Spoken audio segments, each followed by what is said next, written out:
Welcome to the AI in Manufacturing podcast here on Industry4.tv. I'm your host, Kudzai Manditereza, and today we will discuss how to leverage AI to optimize manufacturing operations and improve efficiency. My guest on this episode is Brian DeBois, who is the Director of Industrial AI at RoviSys. Brian, I would like to welcome you to the show. Thank you so much for joining us today. Yeah, great to be here. Appreciate Awesome. Yeah. So, could you please start by, telling us more about who you are, your background, and give us an overview of RoviSys, as a system integrator, and also, talk about your industrial AI capabilities. Yeah. So I feel like I'm in kind of a unique position because I have been at this company for so long. So I actually I co-opted here in 2000, started full-time in 2002. So my history with RoviSys now is about 25 years with the company. And you don't hear that as often anymore, that folks have kind of spent their whole career at a single company. But my pathway, I was a computer science major from the University of Akron. RoviSys headquarters is here out of Ohio. And so went to Akron and then, like I said, started here as a programmer, really knowing nothing about the world of manufacturing and industrial. And but in the last 2.5 decades, I've really fallen in love with this world. I do now. Now I'm a pretty big advocate for manufacturing. I think that it is kind of the lifeblood of an economy, and manufacturing. And I tell my my new hires, we get new hires every year, and I tell my new hires, if you can't find a bigger lever to pull to give the most prosperity to the most people than manufacturing. Like, we are right at the epicenter of making people prosperous. Now, that may not necessarily make them happy. That's a whole nother thing. But in terms of true prosperity, having true wealth, access to high quality products that are affordable, that are plentiful, like that is, we have more now than the kings of the ancient world could have ever wished for. You know what I'm saying? So yep. That level of prosperity is, we're right in the middle of all that. So that's kind of my history at the company. Started out programming for these manufacturing companies, and then worked my way up until I was managing people. And then in 2019, we hit our 30-year anniversary as RoviSys in 2019, and we started to look at what's next. What do the next 30 years look like? And one of those things was obviously AI. So we started a couple different initiatives. So that's 6.5 years ago now. One of those was this industrial AI division. And so now we've grown pretty significantly, and it's become a good part of our business. And the goal there was to bring AI solutions to those manufacturing and industrial customers that we work with. And as you know, because you're very close to it as well, these are companies that are risk averse. They don't tend to always grasp onto the brand new, whatever the new hotness is, the newest technology.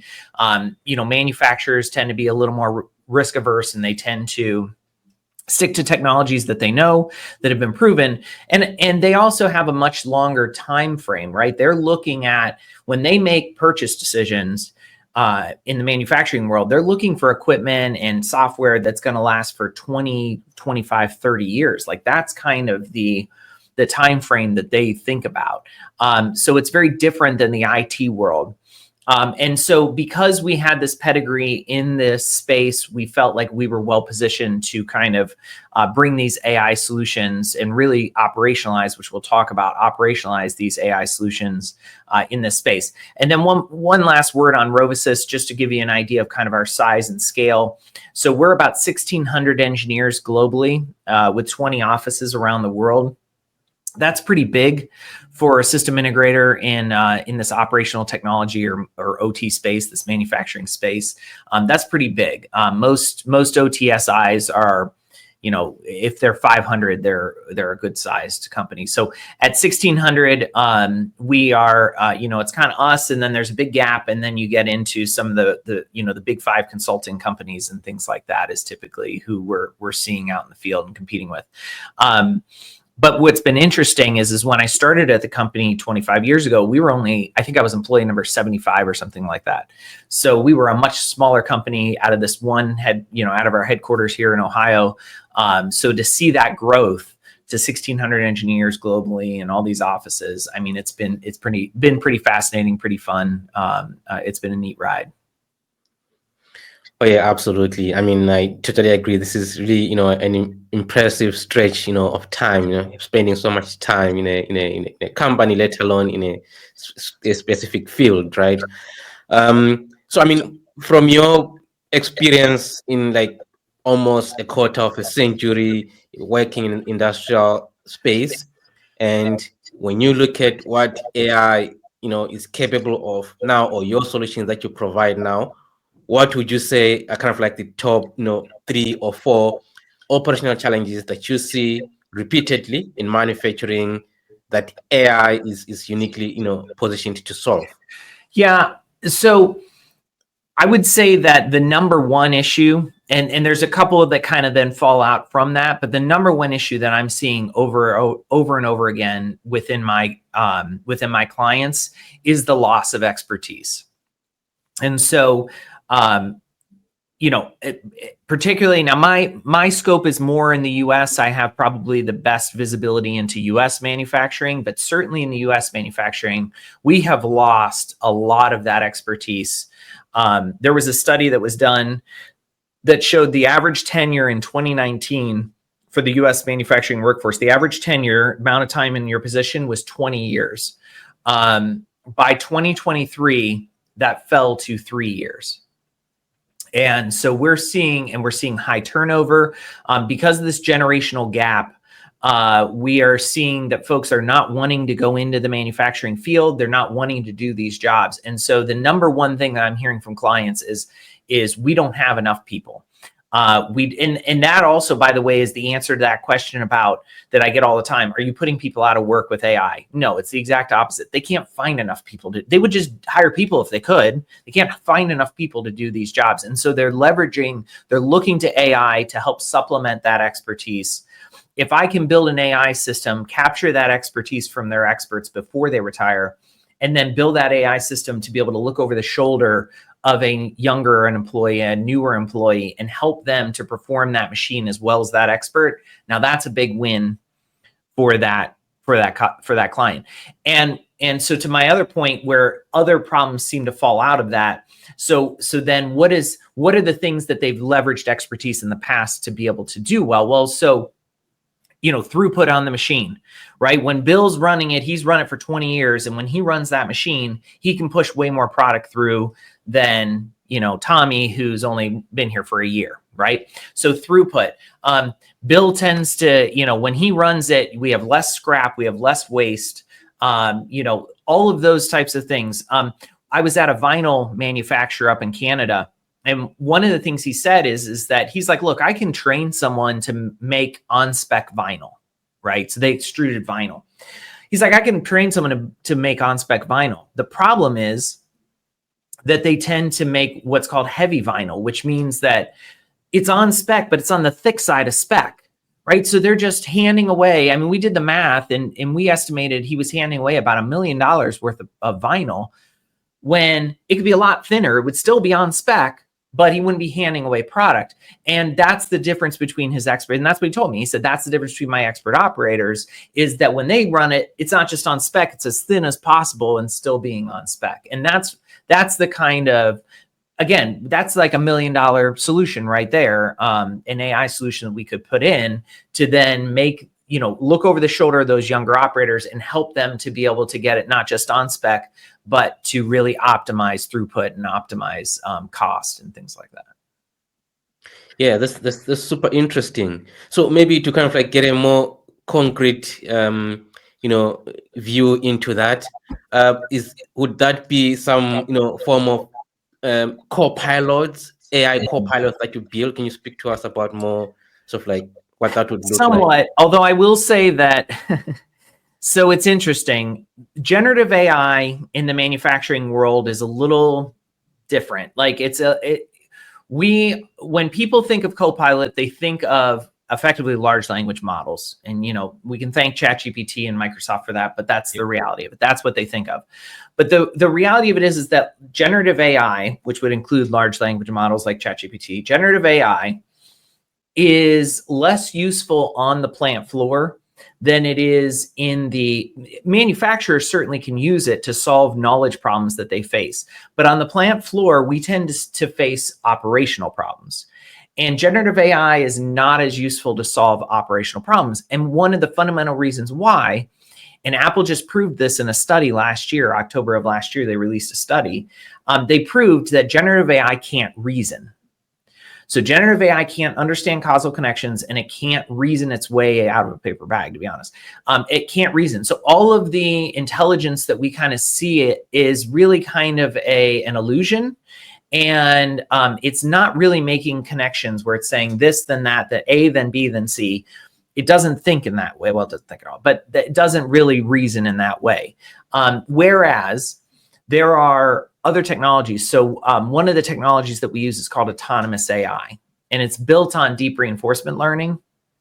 And that actually has been proven to be able to understand causal connections and be able to reason its way out of a problem. So we tend to reach for those types of solutions like autonomous AI more often than we are reaching for generative AI when we try to solve these things. So what it looks like instead, yes, kind of a co-pilot. Yes, it's right there on their screen. But if they're, if the controller, if the operator is seeing what we call HMIs in the industry, human machine interfaces, if they're on that screen and they have certain set points that they can change that will affect the equipment, we've got the autonomous AI agent next to it saying, I think you're going to want to change this set point to this. I think you're going to want to change this set point to this. And that autonomous AI can get to making on-spec product or can work its way out of a problem much faster than that human operator can. Yeah, absolutely. That makes perfect sense. So, I mean, in the introduction, you mentioned this idea of, operationalizing AI, which seems to be sort of like a big theme, in your sort of like company. As I also discovered going through your website, you've got this statement that operationalizing AI is the key to achieving ROI on the plant floor. Can you kind of like break down for us what that actually means, this idea of operationalizing AI in a manufacturing environment? Yeah, 100%. And I really believe strongly, I wrote that statement and the website, and I really believe strongly in that. So here's what most people don't really think through when they get excited about the prospect of leveraging AI on the plant floor. But one of the things they don't think through is actually putting that AI into production. So what does that look like? Well, oftentimes, and there's a stat, it's pretty old now, but it said something like 75% of AI models never actually get put into production. Why is that? Well, that's because typically the folks who are building those models are heavy into data science. They got a data science background. They typically are working in a corporate structure within that manufacturer. Many of them have never even seen the plant floor. And so when they're building these AI models, they're very good at that. And they can build predictive models. But when it comes to actually putting it into production on the plant floor, everyone's looking around at each other like, I don't know how to do it. Do you know how to do that? Right? It also applies then to a lot of the vendors in the space. So then you have AI. So then they look for AI vendors in this space. And the AI vendors got good software that's going to do some cool things and it's going to help them build models and all that. But those AI vendors are oftentimes also not people who are familiar with the plant floor, who know what it takes to actually build something that's going to run 24/7, that cannot go down. You have to think about retraining. You have to think about maintenance and support on these types of systems. Who's going to support it? And then, not for nothing, there's also another huge obstacle, and that's organizational change management. How do you get those folks on the plant floor to actually believe and listen to what this AI model is telling them instead of their own instincts and their experience that they've developed over years, their senses, their eyes, they're listening for the machine. Oh, when it's doing this, I know that we're going to have, a rough day when it's making this noise. That you're saying abandon all of that and start putting all of your trust into this AI model, right? So that's a heavy lift for any of those folks. So that's why really RoviSys moved into this space, was because we said we already know how to put these systems in place to get the organizational change management that's required, to get the buy-in. And so we felt like we were well positioned to be that conduit to actually operationalize these things. And I'll make one final point. I think everyone understands these are not inexpensive projects. They're not multi-million-dollar projects by any means, but they're not inexpensive projects. And so there's a lot of investment there and there's a certain amount of risk. One of the things that I tell clients is until somebody on the plant floor, a supervisor, an operator, until somebody is actually making changes and making decisions based on the predictions of that AI model, until that happens, you haven't seen a lick of ROI. That's where the ROI actually happens, is in the operationalizing of it on the plant floor. Everything else that happened prior to that, that was one big science experiment. And sometimes an expensive science experiment. Yep. But until it's operationalized on the plant floor and someone's actually taking action based on the recommendations of that model, you haven't seen any ROI. So that's why it's so critical not to lose sight of that last mile of getting it actually working within the plant. Oh, yeah, absolutely. Yeah, I mean, I totally agree, right? I mean, it's one thing to set up, a pilot, or what you would call, sort of like a science experiment to show something, but it's totally different, ball game altogether to get sustained adoption of a technology, because the natural tendency of engineers, operators, is to default back to, Excel or pen and paper and things like that. So I think that's super interesting to really learn that this is a big area of focus for you. Yep, 100%. Yeah. So now I want to kind of like, want to dive into more of the technical side of things. So when you are implementing your AI solution, could you kind of like give us, a picture of what a typical industrial AI architecture looks like? Absolutely. So it really starts at data collection. And I will say that if we have walked into places, most places have gotten religion around collecting data on the plant floor, right? So most companies now, we've spent, my company has spent the last 20 years banging that drum. Like you need to, so we have, and I know, but for your listeners who may not, we have what are called historians on the plant floor, right? So these are time series databases. They're purpose built for the manufacturing world. I had not really been exposed to them before I came to work, at RoviSys, but they're made to collect higher frequency, not necessarily high frequency, but higher frequency, data that's collected every second, 5 seconds, 10 seconds, 15 seconds, like that type of frequency of data, because that's the type of data that we see coming from all the equipment on the plant floor. So we collect that data typically in historians. So when I walk into customers, most of them have historians now, right? Now, when I started my career, we were still trying to explain to people why they need a historian. They're like, why am I going to spend all this money on a historian? We just throw one customer I remember, he said, we just throw the data out.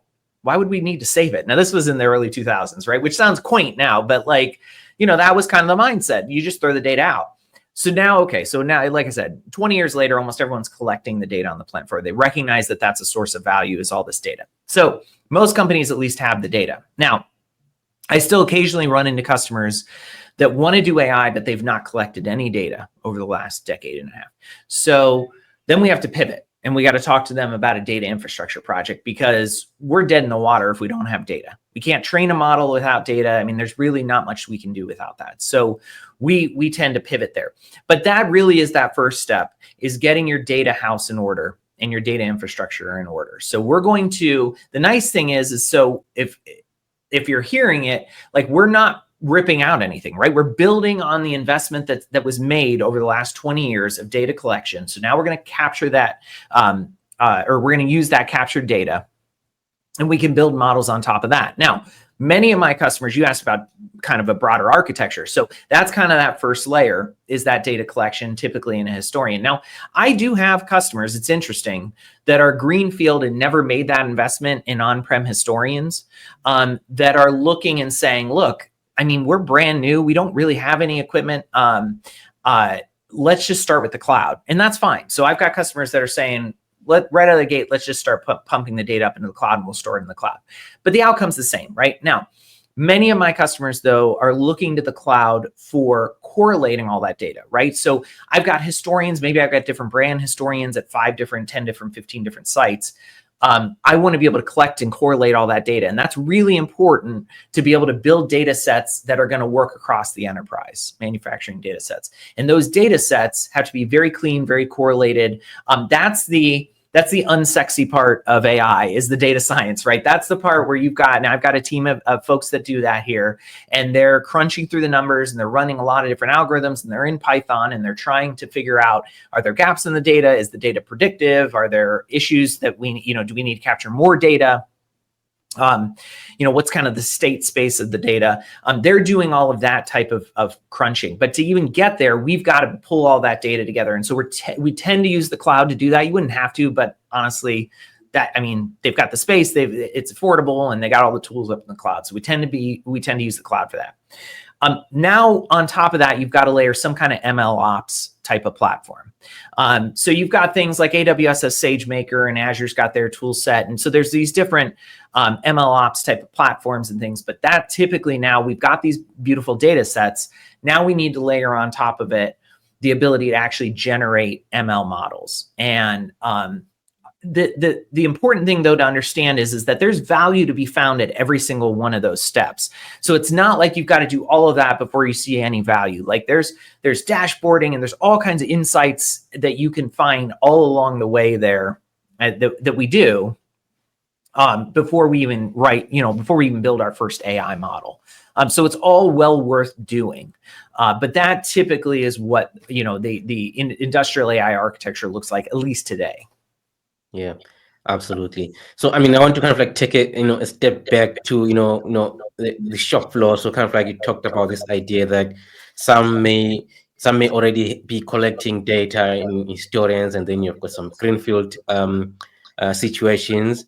But as you may know, I mean, a large percentage of really, manufacturers that are sort of like looking to undergo this kind of digital transformation are not starting on a blank slate, right? So, right. And that's kind of like the reason why it's often like the challenges of sort of like integrating these legacy systems is often cited as kind of one of the big challenges. Mm-hmm. So I want to kind of like get a sense of, as far as integrating sort of like your solutions, whether it's to collect data or to maybe kind of like, sort of like, push information across all these different systems.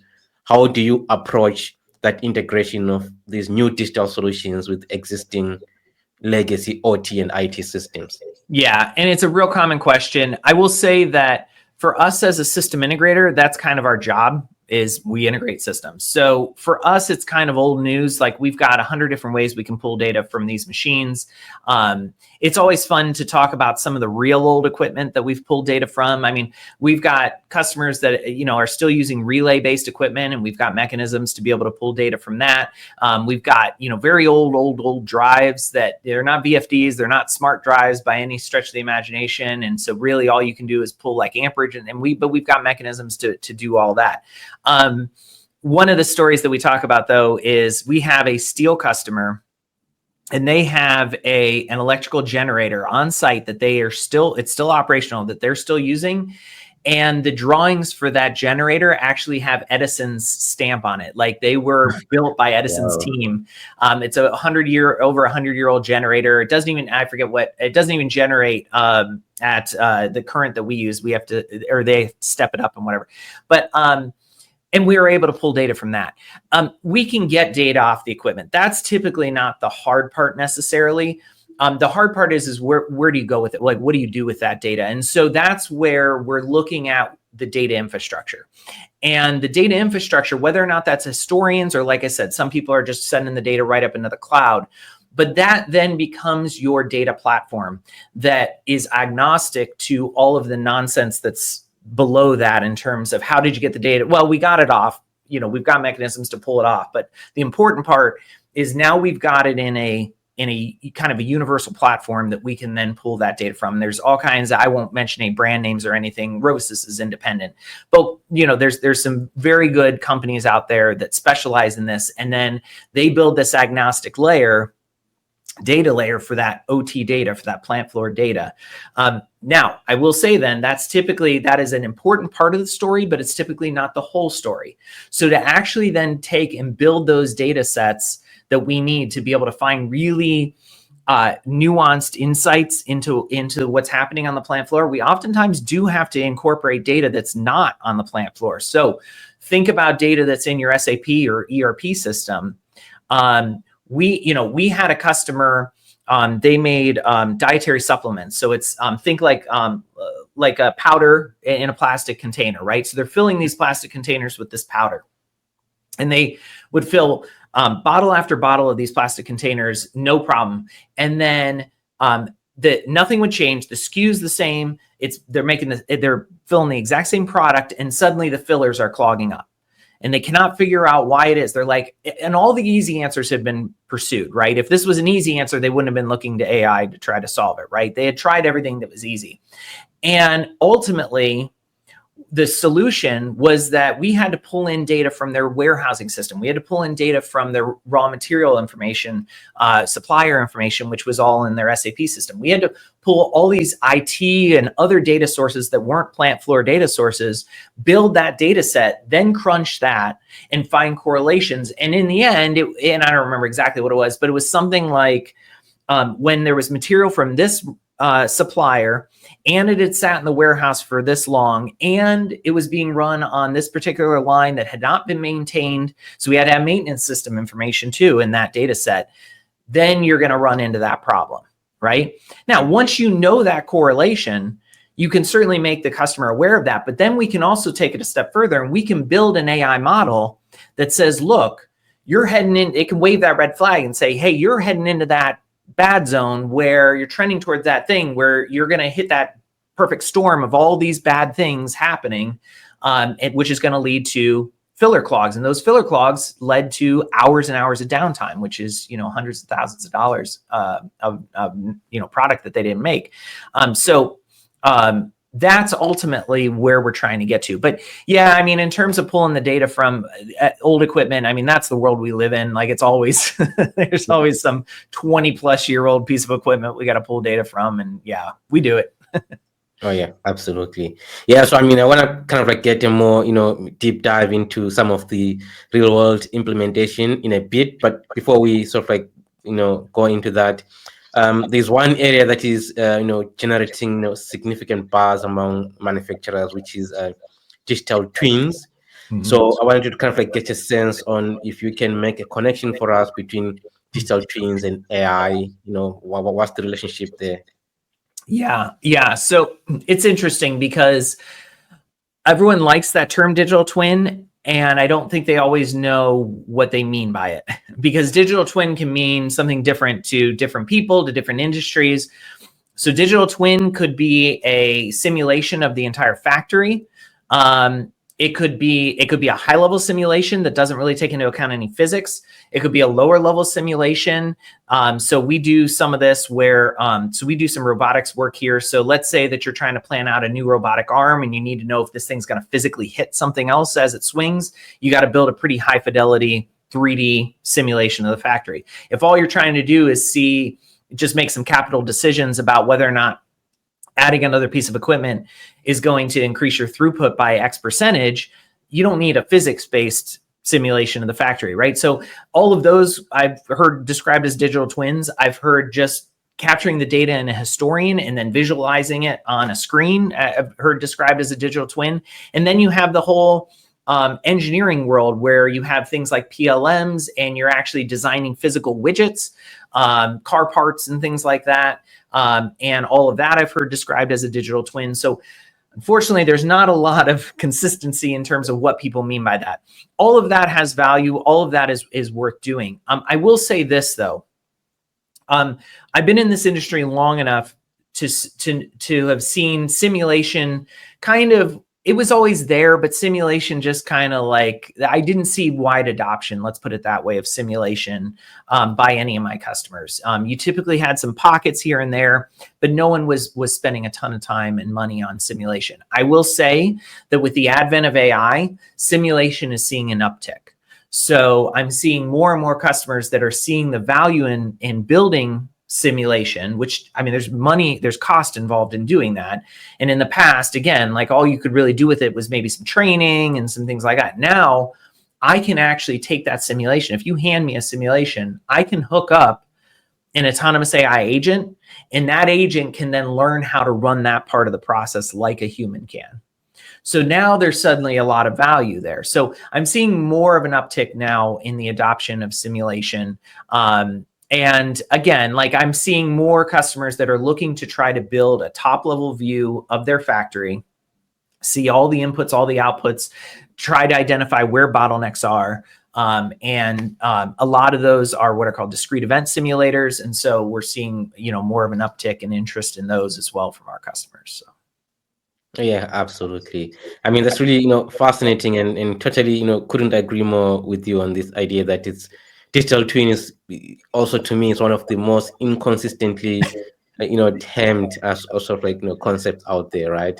Yeah. And it's interesting that you sort of like bring up this idea that now we're sort of like moving from, not like the digital twin being this static kind of like representation to more, an intelligent when you integrate it with an AI agent and things like that. That's really right. And there's, none of those things are necessarily mutually exclusive either. Like I can have, a more of a traditional simulation of the factory. Now I can mix in some of the real world data that I've captured in my digital twin based on a historian. Now I can start to make that smarter, as you kind of mentioned there, that simulation smarter, because now I'm incorporating real world data. But I mean, yeah, to your point about like, everyone uses the term. I was at, so Rockwell, for your listeners, obviously they're a big player in this space. And at the last year's automation fair, they had NVIDIA up on stage because they're leveraging NVIDIA technology to do these, high fidelity 3D renders and 3D simulations of the factory. I mean, that's really cool. But does everyone need that level of a simulation? You know what I mean? So when people come to me and they go, do you guys do digital twin? I always have to first ask, okay, are we talking about, do you need like a video game fly through where you can fly around or do you just need a historian with some visualizations? I can do all of it, but I just need to know what we're talking about here before we move forward. Oh yeah, absolutely. Absolutely. So yeah, maybe to sort of like, make it all concrete for our listeners here, could you share, an example of a real world AI implementation that you did at RoviSys? Maybe kind of like shining a spotlight on what was the initial problem, how did you approach it, and what were the tangible results from that? Yeah, for sure. So the one I always like to share, because I just think it's so cool, is that we had a company that was, they make glass bottles. And they were working on a whole new process for making glass bottles, new furnaces, the whole process they were working on developing. And one of the challenges was that they had developed a really cool process. They were revolutionizing the way that glass bottles were made. The problem was that it was a very finicky process. So it was very drifty. It took a light touch. There was a lot of hand holding that it took. And so it took expert operators who could keep this machine in control, this process in control, right? And make good bottles with it, right? So it's like they designed this super cool tool, but only an expert could run it. And in the hands of a novice, you're going to get a bunch of bad bottles. So they came to us with this problem. And so we specifically built an autonomous AI agent, and we trained it we sat down with their expert operators and we said, tell us about how you got so good at running this thing. And they gave us all kinds of different scenarios. So when you're making this kind of bottle and it's in this state, you got to do this. And when it starts to drift off course, you got to, make these changes to the process to bring it back. And so we captured all of that. It's a process called machine teaching. And we basically teach that autonomous AI agent all of those tricks and tips and skills. It's the same thing that you would do if you were sitting down with a brand new operator. You're going to say, okay, here's what you're going to do when you're in this state. Here's what you're going to do in this state. We taught all of that to the autonomous AI agent. And then we let it loose. We did it in simulation first, but then we actually did put it into production. But and it was able to not just do everything that their experts were able to do in the hands of a novice operator. It was able to operate like their experts, but it was actually able to outperform their experts. So one of the biggest problems they had was that when they got off spec, they were making off spec bottles with this process. There was just too many knobs and too many things you could change. So getting back to on spec took a long time. So even their experts, it took 7 to 20 minutes every time they got off spec to get back to making on spec bottles. Our agent learned how to do it in less than 5 minutes, and typically far less than 5 minutes. So you're talking a minimum of a 50% improvement on how fast they could get back to making good bottles. Huge savings. I mean, that's big money in terms of being able to push product, but also like I said, they had built this process, but they weren't going to be able to deploy it anywhere because they didn't have any way of controlling it. So now they have this agent that goes with the process and can help their newer operators control it. Now, this is, by the way, this customer also, so that was a huge success if we just stopped there. But this customer is also looking at then, after a certain period of validation and burn-in, of moving that agent to where it's doing direct control. So now it's actually the thing that is changing those set points rather than just making recommendations to a human being who's making those changes. And that's critical, again, when you've got an industry that can't find enough people to operate this equipment and you got high turnover. That's why these companies are looking at things like direct control from AI to be able to do that. Yeah, I mean, that's super interesting. I would like to kind of linger on that idea of closing the loop a bit, because Yeah. I speak to different people on this show, vendors, end users, and they seem to be mixed feelings about how soon should you let the AI close that loop and start changing those set points. Yeah. What are your thoughts on kind of like the capabilities of AI, where we stand, or what maybe are there specific use cases where this is more suitable for? Yep. So yeah, I got a lot of thoughts on that. So I feel like there's a couple things. So there's a lot of AI vendors in this space. Many of them came from the IT world and don't understand the world of the plant floor, and so they will overstate their case and they'll say, "Oh, we're gonna go right to closed loop control," and I'm like, "No, you're not. There's not a single customer of mine that's going to let you just come in, build this model, and then immediately hook it up to the control system. It's not going to happen." So the way that I look at it is you need a much more rigorous, you need a much more deliberate approach to putting AI into direct control.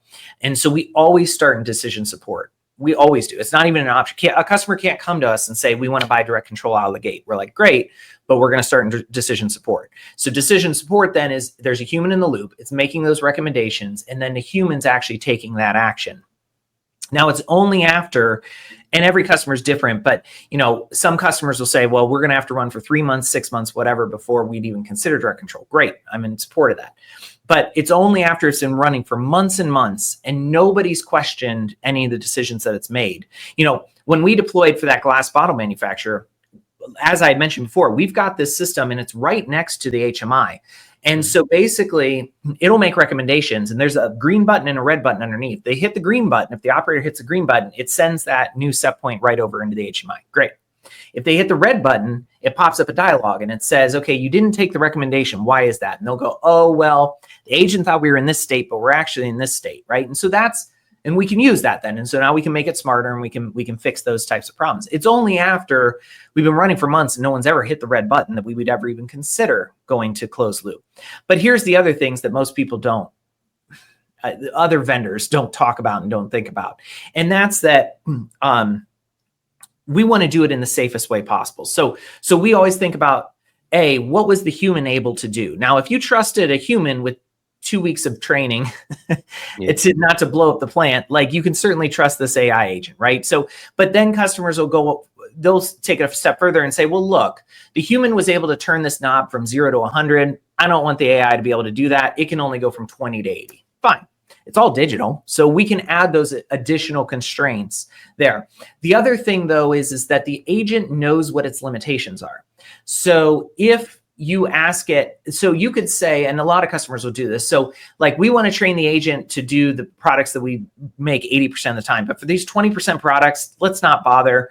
Either they're more complicated or it's just not worth the juice, isn't worth the squeeze. So in those cases, turn it back over to the human operator. And so that's what we do. I mean, that's easy. So again, the agent can know when it's outside, it's over its skis, and it can say, this is not, I wasn't trained for this. Similar to like an autopilot in a plane. Like, I'm going to drop out of autopilot, beep, beep, beep. You need to take control. I am not trained to handle this.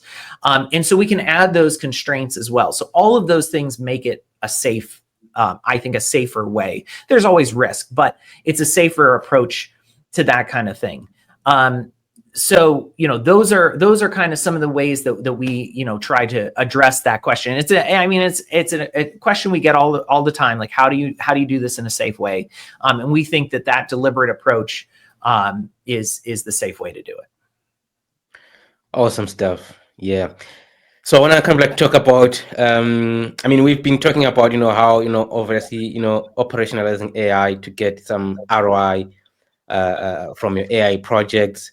However, for some, manufacturing leaders, it may not be so clear how exactly to sort of like, track, those, ROI, or, how soon should I expect to see, a result, right? Is it like a 2-day, 3-day, months, right? So what metrics do you recommend tracking for manufacturing leaders, about when to expect to see results, and what sort of results? Yeah. So obviously, the metrics you're going to track are going to depend on what we're trying to optimize for, right? So are we trying to optimize for throughput of product? Is the goal to push more product through? Is the goal to reduce the amount of waste product that we've created? I talked about the heavy vinyl, right? It maybe the metric is how heavy is the vinyl that's coming out? Are we, but one of the key things that a lot of these AI projects that they forget to do at the beginning is something called baselining. And that's where you actually identify those metrics, but then you measure those metrics for, a couple weeks or months or something like that, so that you have a baseline. Because, it kills me when people don't. I'll ask, okay, what was your baseline? Oh, well, we didn't take a baseline measurement. Well, how can you don't even know then what your ROI was, right? So we always start with building that baseline. And now you can tell a pretty clear story then on, look, we increased it by, X percentage over what the baseline was. And our AI was the thing that made that happen.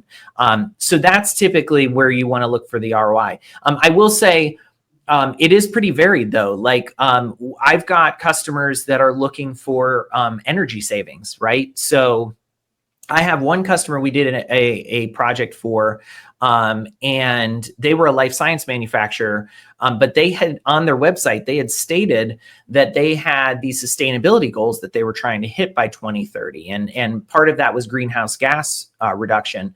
Well, honestly, I don't know any other mechanism that you're going to use other than AI to reduce greenhouse gas emissions. There's not some technology in the wings right now that's going to somehow bring all the sustainability, utopia to us. Like, there's, if it would already be here. So AI is the thing. That's the thing that's going to be able to reduce your emissions. And so they rolled out, we built for them an autonomous AI agent, and they rolled it out on their environmental systems. And environmental and life science, it's not just temperature, but you also have to account for pressure, and humidity has to be exactly right. It's a very sterile environment, has to be maintained. And so there's a lot of energy that's required there. And I guess my point is their metric was about sustainability. How can we have measurable results that we can show to shareholders and folks who care about these things, to show what our environmental impact, how we've reduced it. And in their case, they were able to reduce it the first year of operating it that AI agent was able to reduce their energy consumption by 8% on average for the year. And in some months, it got as high as 12% reduction in energy utilization. And that's just the first year. And there was lots more optimizations that we could do with it.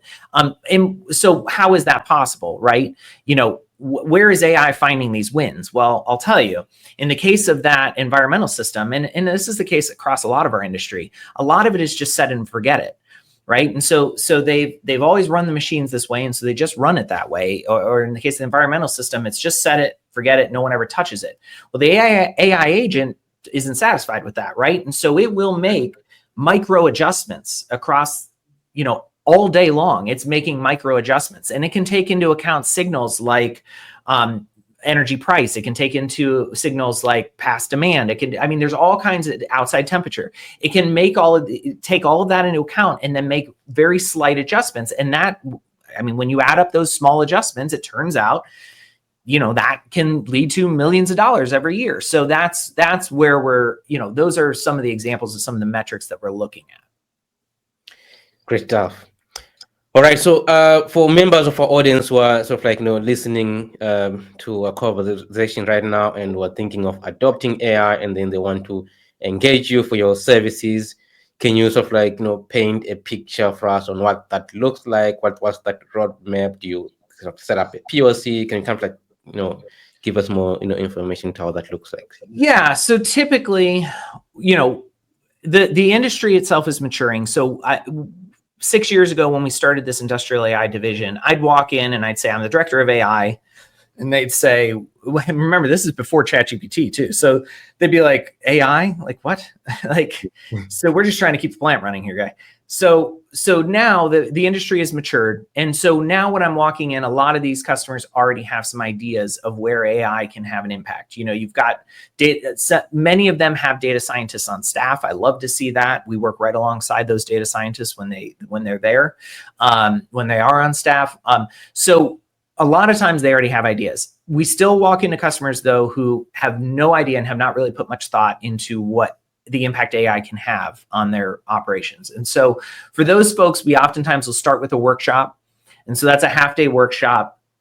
We spend the first couple hours basically teaching that customer what's possible. What is the art of the possible? What are your peers doing? What are other folks in the industry doing?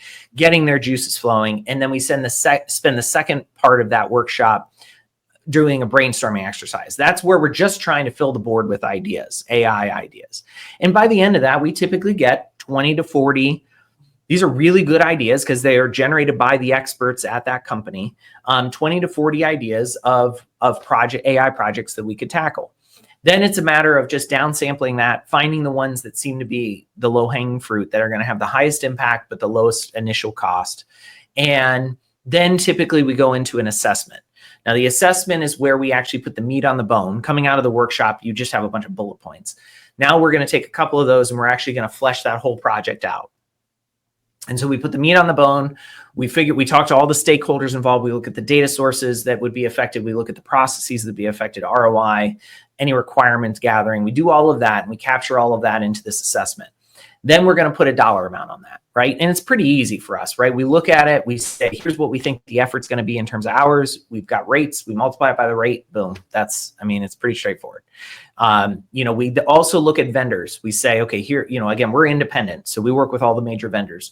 So we look at who are the vendors who we could potentially bring in on this, who's going to fit kind of the right culture of you guys. And maybe you already have made an investment, you know, in some of that vendors, you know, maybe you guys are a big AWS shop, you're a big Azure shop, or you're a big, you know, whatever. So a Viva shop or Rockwell shop or whatever. So we're going to look at what kind of fits in your ecosystem. And we're going to bring those vendors in to help build that solution on top of it. And then but importantly, almost never do we do a POC or a POV, proof of value, proof of concept. We don't really believe in that. What I want to do is I want to solve a problem for that customer. So we build an actual solution that solves a problem for that customer, right? And I think that has more value to the customer. I know it does. That has more value to the customer than a proof of concept, because now I've got a solution to a problem. Now, if I've got to if I got to reduce the risk, I can narrow the scope. I can say, okay, we're just going to do it on this one line or just for these couple products or something like that. Okay, so now we can reduce the cost of it, reduce the risk, but at least at the end of the day, the customer now has a solution to a problem. Then the scale out part is easy. Well, how many other lines do you have this problem on? 5, 10? Okay, so let's now start rolling that out to all those lines. And then it's rinse and repeat. Grab the next project, build a solution that solves a problem, and carry on. I can't tell you how many vendors I get in conversations with, and they talk about, we're in POC purgatory with this client. Like, we can't seem to get them to bite on this. And it's like, well, okay, but what did you do? You came in, you showed them your product work. You used a bunch of fake data to show that your product worked. They assumed your product worked, but you didn't solve any problems for them. You didn't build anything that's going to solve anything for them. And so the easiest way to prove the value of something is to actually solve a problem with it. And so that's why our approach, I think, it's a more practical approach. It's pragmatic. It's a bottom up type of approach. And it's also the opposite, I'll tell you, of what the big consultancy companies are going to say. They're going to come in, they're going to say, give us $2, $5, $10 million, and we'll give you AI, we'll give you digital transformation. And I know, because I come in after those companies when they've been kicked out, and the customer will say, look, we've been at this for 2 years with XYZ, I won't say any of them, but XYZ IT consultancy. And we've been at it for 2 years. We've spent a couple $1 million. All we have is a bunch of pretty PowerPoints. We've got nothing that actually solves any problem on the plant floor.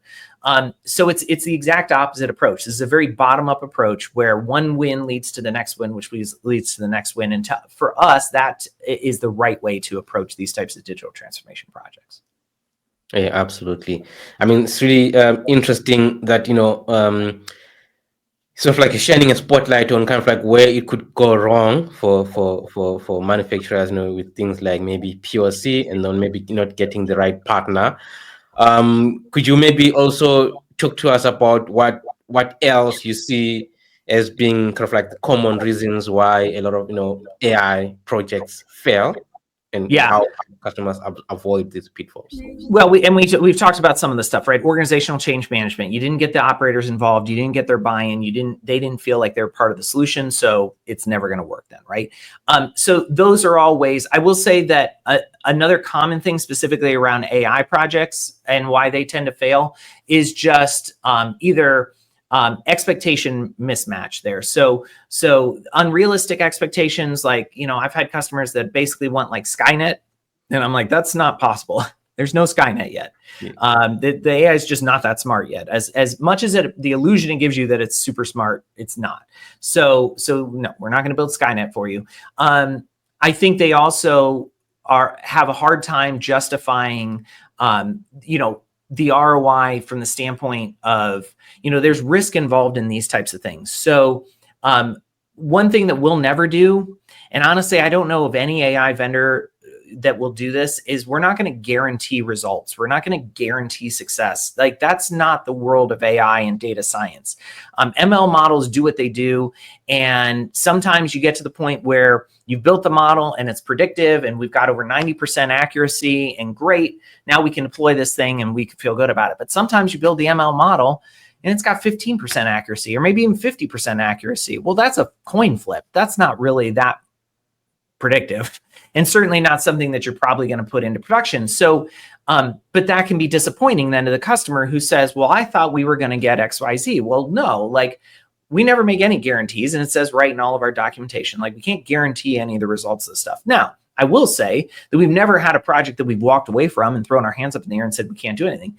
So part of it is being agile and being willing to pivot and say, but here's this other thing over here that's adjacent to what we were working on. And I think we can make really big progress here if we try to attack this instead. And so the other thing is a lot of the data sets that we build can solve lots of different problems. So typically you're not building one data set and then you can only ever build one model with it, and that's the only problem. Typically you build a data set and you could actually get a lot of insights. You could build a lot of different ML models and solve a lot of problems from the same data set. So it's easy for us to say, look, we didn't waste time. Like, to get to this point, we put a lot of effort into building this data set. Rather than focusing so narrow focused on this one little thing, what if we pivot and we look over here? And those customers that are willing to do that and willing to go on that journey are typically the ones that can absolutely find, those are the ones that can find a lot of value from AI.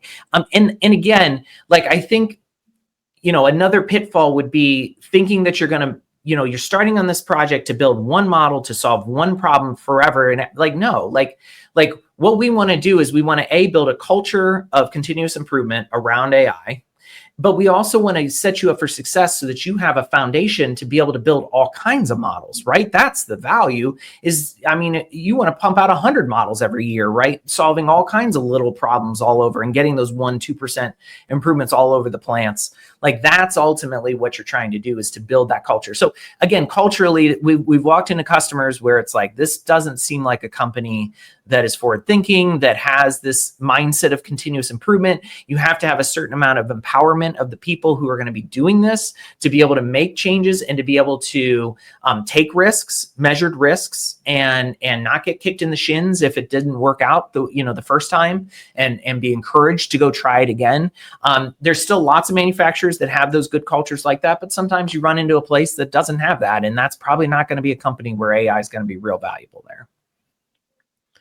Absolutely. Yeah, I mean, there's just so much to unpack here, and unfortunately, so little time. Yeah. But before I let you go, I want to kind of like get your sense on what you see. So, I mean, as a tradition on this podcast, I like to ask my guests to sort of like give us a prediction on what sort of like do you see as being the future of AI in manufacturing in the next couple of years. Yeah. So I've got a prediction there. It's a little controversial. So I think it was Forbes magazine named 2025 the year of the AI agent, right? Well, the problem is that they're not thinking about the right AI when they say that. What they're talking about is generative AI, right? That's what they think about when they're writing these articles and saying the future is AI agents. They're thinking of generative AI. Well, we already talked about generative AI can't reason, right? And it's been proven not to be able to reason. So it's never going to be able to figure things out, right? It can speak very eloquently. It can make you think that it's very smart, but it's never going to be able to reason things out. And so I think what the future of AI actually looks like, so generative AI is going to play a role. It's already making a huge impact. I love generative AI. I use it all the time. It will continue to make an impact on society, but it's going to have to be married to AI that can reason. And that AI is deep reinforcement learning. That's autonomous AI. Like that's the AI that can actually reason. So I do think that they're right, but they're right for the wrong reasons. What the future of AI will be agents, but it's going to be the marriage of those two technologies. And I'm waiting to see what that looks like. But it's going to be where a generative AI agent is that human to machine interface. So that's the thing that's going to make it really easy for humans to communicate with machines. But then the generative AI will hand it off to autonomous AI to ultimately make decisions. And then those decisions then will get surfaced through the generative AI back to the human being and communicate it back, in a natural language type of way to the human being. So I think that's what the future of agents looks like. I think the other thing, which this isn't that big of a prediction because it's already happening, but I think generative AI is going to have a really interesting impact on the creative arts. So things like programming, we're already starting to see that. Maybe the more mundane types of things, generating spreadsheets, in a repetitive kind of way, we'll be able to leverage generative AI to do a lot of that. But the other thing that I don't think anyone really knows what the impact is going to be is with things like this video generation.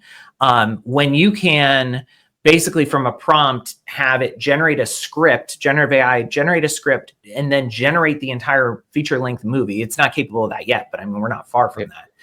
We don't know what the impact of that is going to look like on those industries. And that's not my industry, so that's different. That's further from me. But it's really interesting to see what those types of things are the impact that's going to have.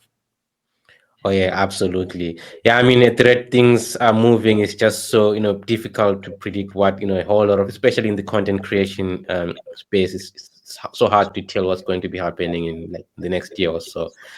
Yeah, I mean, so we will provide links to your social media channels, to your website, and all the material in the description of this video, and also on all the different podcast platforms. But before we go, I want to kind of like give you the opportunity to say, any last words, anything that we didn't touch on this podcast that you want to say to our audience. Where can they find you? Anything really? Yeah, no, I think we covered pretty much everything, and I definitely appreciate the opportunity. I would say my final words, typically, I speak publicly about AI a lot at trade shows and things like that, and I always wrap up with this. The idea is that I know that not every customer thinks that they're ready to take on this AI journey, but whether you think that you're ready or not, your competitor probably is. Somebody in your industry is starting to take that first step. So you're going to have to take that first step. You don't have to jump right into AI. We talked about, you could look at data infrastructure. You could get yourself AI ready, even if you don't feel like your organization is ready to tackle AI. So take that first step, and then get an expert involved, get an independent OT system integrator like RoviSys. Doesn't have to be us, but find a company like us who is independent, who can give you that independent voice and can help you navigate this, because these are tough problems to solve. And then, yeah, if anyone wants to get a hold of me, check out rovisys.com, RoVisys.com. That's my company's website. Or you can look me up on LinkedIn. It's Brian, BRYAN DEBOIS, Brian DeBois, on LinkedIn. And feel free to reach out to me over there, and love to talk to anyone about this stuff. Absolutely. Brian, thank you so much for taking the time to share your insights with us today. Really appreciate Yeah, it. happy to be here. Thanks.